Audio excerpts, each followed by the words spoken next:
Welcome back, everyone.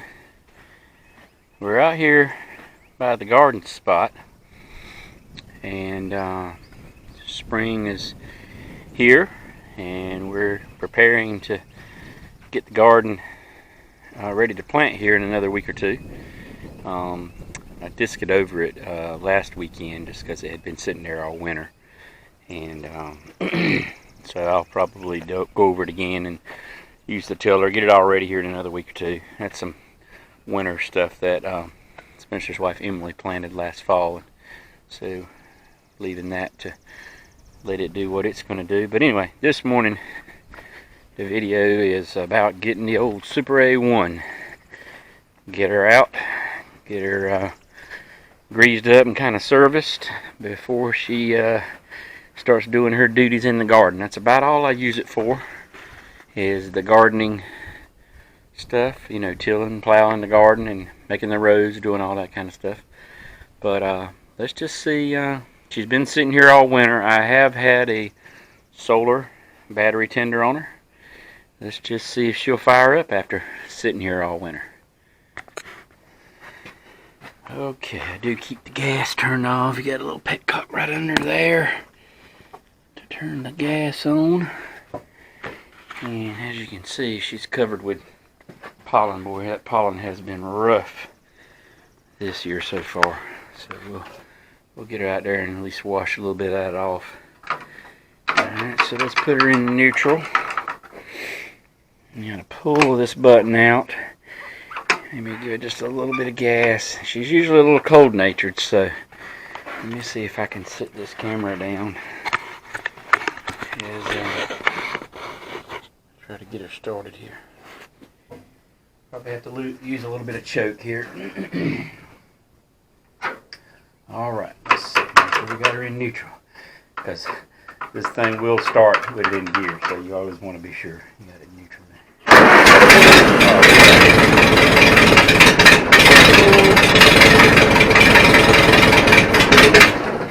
Oh, cut the choke off a bit soon.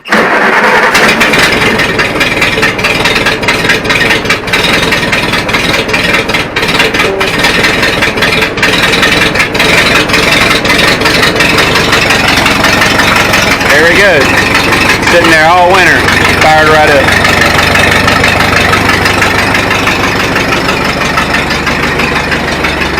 No electronic ignition, no glow plugs, nothing like that. Just that good old American-made product from back in the day. Alright, let's get her out of here and see what we can do.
Alright, everyone, we got her sprayed off a little bit, got a little bit of pollen knocked off of it, and pulled her into the garage. It started sprinkling on me. It rained overnight. We got about a between a half and 3/4 of an inch.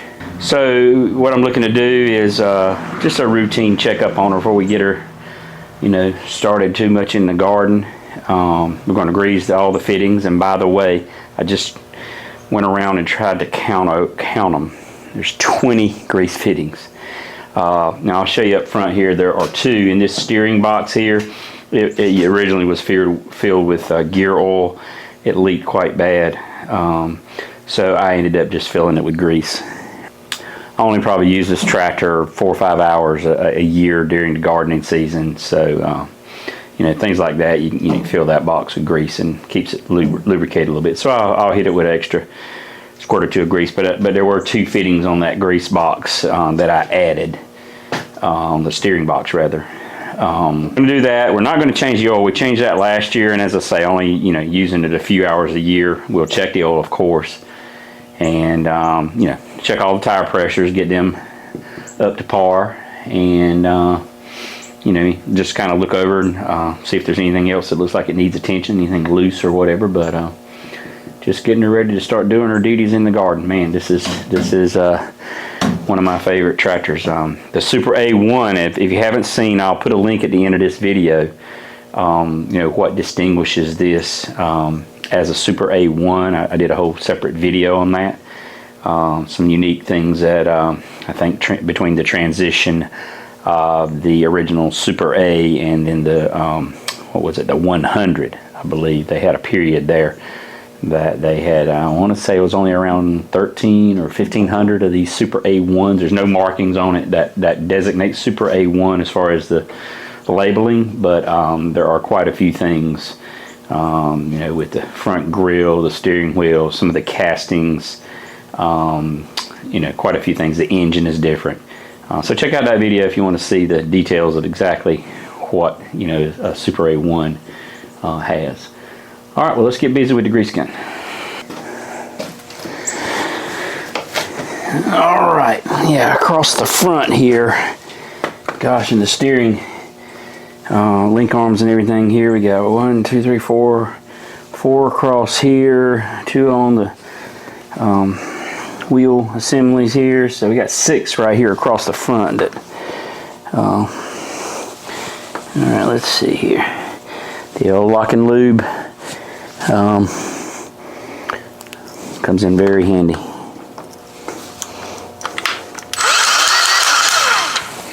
Doesn't take much.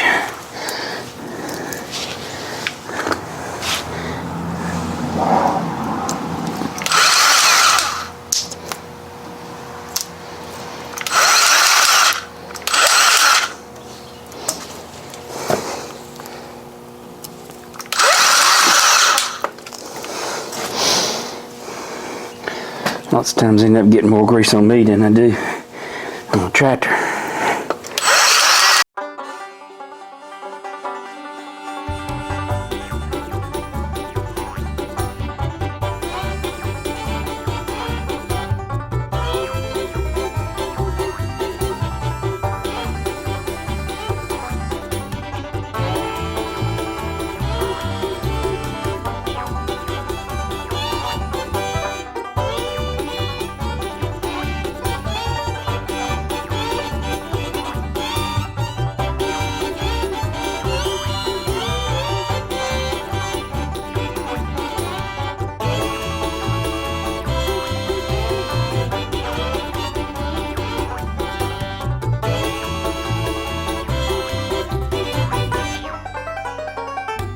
Yeah, so you can see we had a couple back here, and then some right along in here as part of the braking system.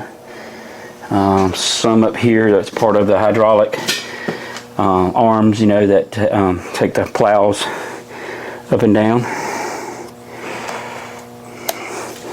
And then, you know, we had the ones, like I said, there were about 6 across the front here as a part of the steering mechanism and the front axles and stuff. 1 along in here, steering box, and then a couple, you know, more over here with the brakes. One up here on this steering column, and I think there was, yeah, there was 1 or 2 in there. There again, part of the hydraulic linkage system that operates the plows. So you can see right now I've got the what we call the row crop set up on here. The plows, you know, you got the smaller plows here in the front. See if I can get you a good shot of this from underneath here. Yeah, so there's kind of what it looks like coming at you. You know, you got your small plows on the front. I don't remember if they're like 4 or 6 inch, I can't remember. And then a little bit larger ones all set just behind those, probably, I don't know, like 8 inch or so, 8 or 10. And then the larger ones right behind it, rear tires on the back. So it makes a nice little setup for, you know, plowing the garden or whatever. And I use this same setup to make my roads. When we get ready to actually start doing that, I'll show you the little wheel thing I got on the back as a row marker. I don't really use it to actually plant too much in the garden. I do have a planter for it, but we don't plant enough quantities to worry too much about that. This one, that's not the original headlights, and you can see it has been converted to 12-volt system. There's the alternator. You know, it used to have a generator. It was a 6-volt system originally. So, but yeah, she's a beaut. Wouldn't take nothing for it. It is definitely one of my favorites. So, all right, let's get the compressor turned on and get the air pressure, you know, right in the tires. These tires are loaded. Back in the day, I guess, I don't know, some kind of water antifreeze mixture, I'm guessing. So, and one nice thing to have when checking these loaded tires is a air water tire gauge made by Slime. Got that at Tractor Supply. So, it's a nice thing to have. Alright, let's see what we got here. It's about 35. Alright.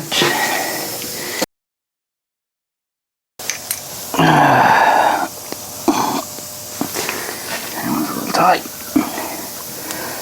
Here we go.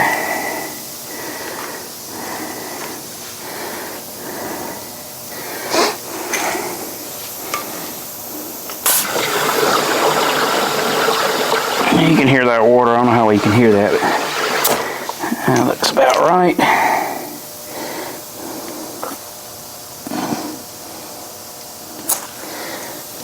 Okay. Alright, we'll get that other side matched up, and then we'll check the oil after that. Okay, let's see what we got going on with the oil here. It's a little tricky to get it out of there. That thing is tucked. You see right there is the oil pressure gauge. It's right under there, if you can see that dipstick. And this is one of the things that I think I'm saying this right, that the Super 8 didn't have, was a dipstick. It had, and this still has it. You had two little petcocks there that you could they're kind of offset, and you could take those out and, you know, check your levels. But this one does have a dipstick. Let's see if I can get it out of here. It's a little tricky how that gear wheel is kind of in the way right there. But anyway, yeah, it looks like it's at the full mark. Let's clean her off and put it on there one more time.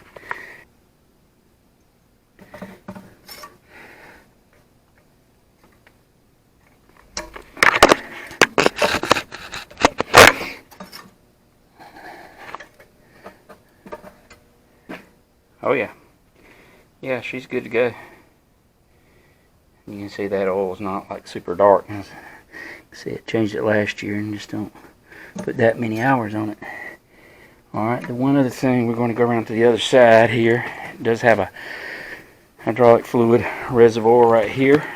I don't really know that it has a per se dipstick or way to check that. I'm not sure. But anyway, we're going to just take the fuel cap off here and kind of either look down in there, or I got an ice cream stick here we can stick down in there. I don't have any reason to think it's low.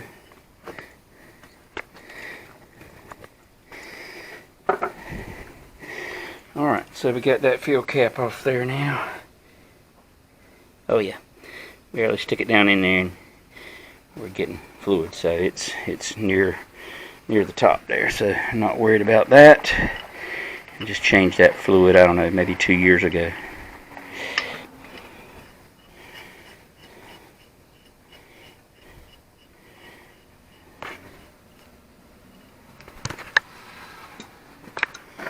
Alright, tighten her back up.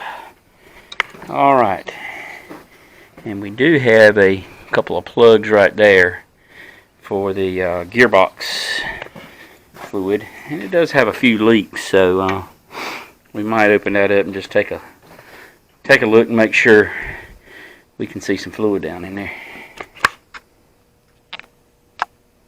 So you can take a ratchet and put a 1/2 inch extension on it, and that fits these plugs here. These things out of here. Let's see how tight that is. Oh yeah, not too bad.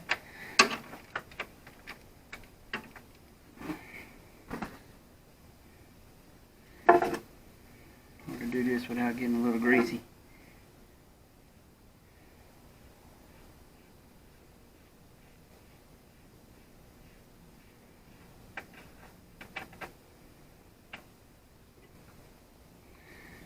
Okay. Yeah, I think we could probably stand to add a little bit. I see it down in there, but I think it wouldn't hurt to add a little bit, so I'll probably do that.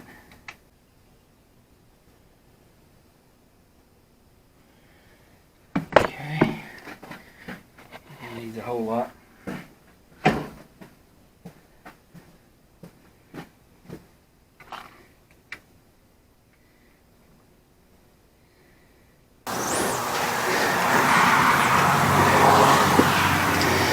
Alright, I think that's got most everything now. There are a couple of reservoirs here on the rear wheel, but I don't, as far as I know, none of those are leaking, so I'm not too worried about those.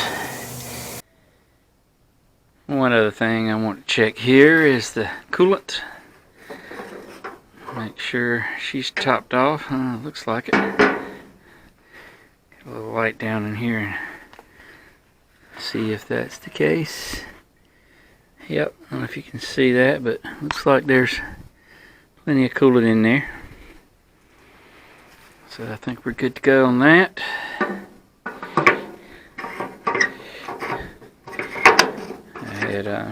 It's been about probably 3 years ago, I had to put a water pump on it, and that's another difference in the Super A1 versus the Super A, is it does have a water pump. I don't know if you can see that black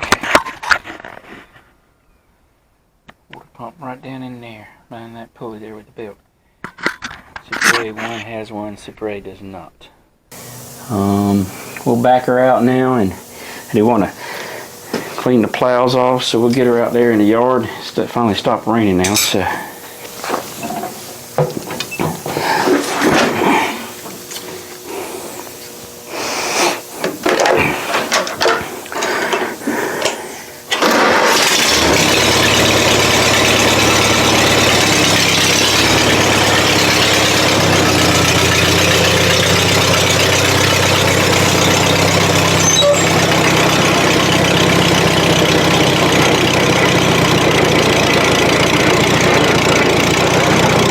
Alright, let's get these plows knocked off.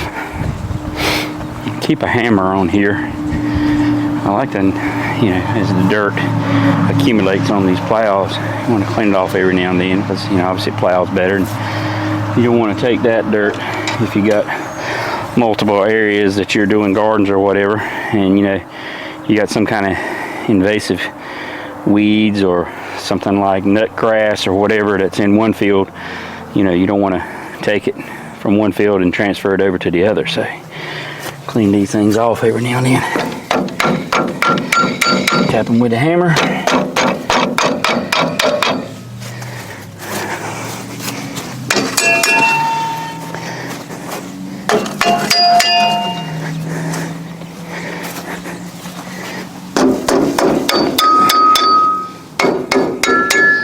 All right, there she is, ready for gardening duties.